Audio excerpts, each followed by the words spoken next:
Every habit is initiated by a cue, and we are more likely to notice cues that stand out.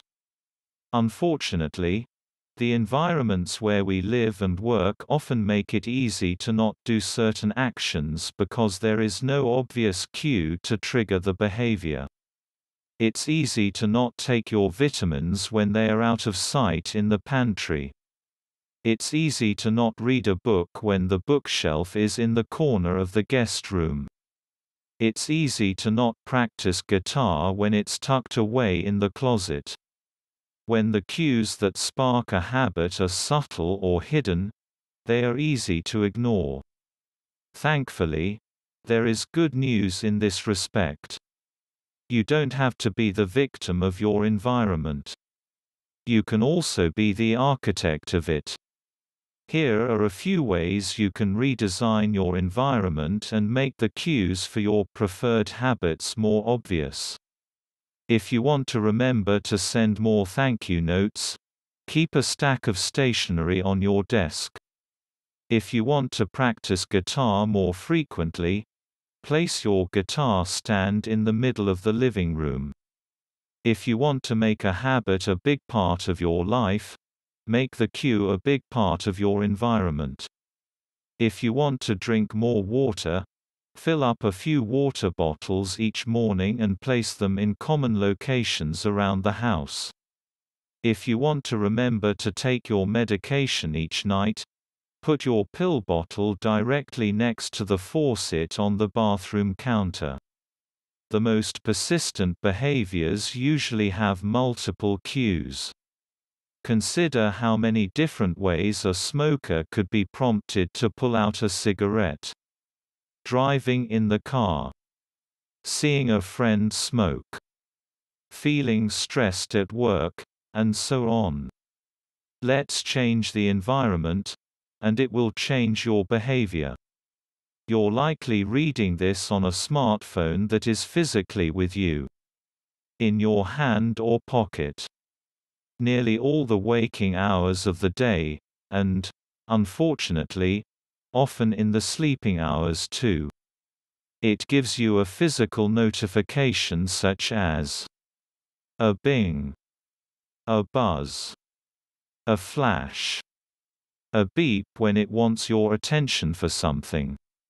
Culturally, nearly everyone has a smartphone and connection, upward of 95% in many developed Western societies. We can pay for things with them. We can shop with them. We can bank with them.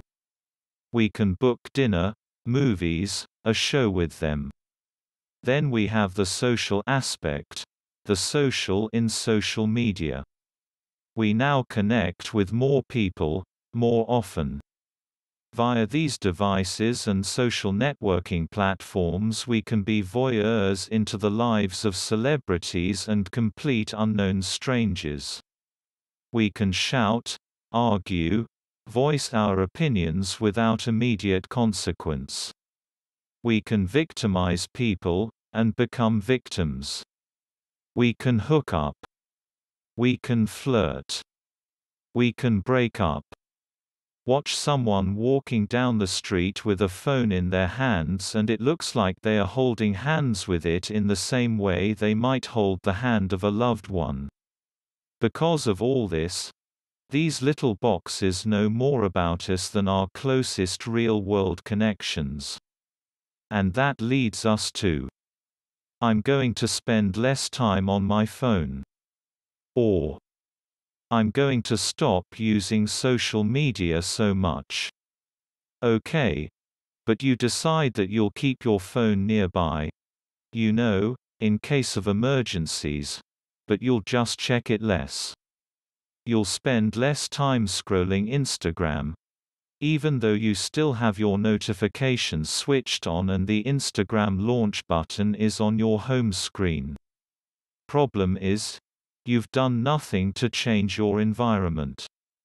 Making a better decision is easy and natural when the cues for good habits are right in front of you.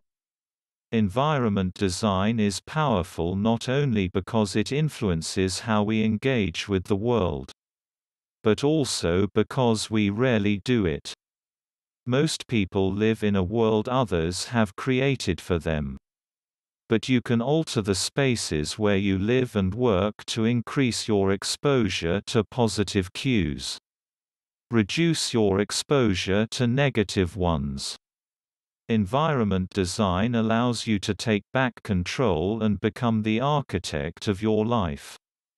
Be the designer of your world, and not merely the consumer of it. So, identify the behaviors which lead to that outcome. Example, going to bed earlier. The environmental factors which influence those behaviors. Example, blue light from exposure to screen-based devices in the hours prior to bed. Modify these environments as you need to, and as best you can at this point in time, in order to support your behaviors. Fortify these environments to ensure that they remain supportive of your behaviors rather than work against them, e.g., always keep the glasses where you want them in the evening. Any experiences with this in your world? I'd love to hear about them in the comments. Thank you for watching. Like and subscribe for more videos.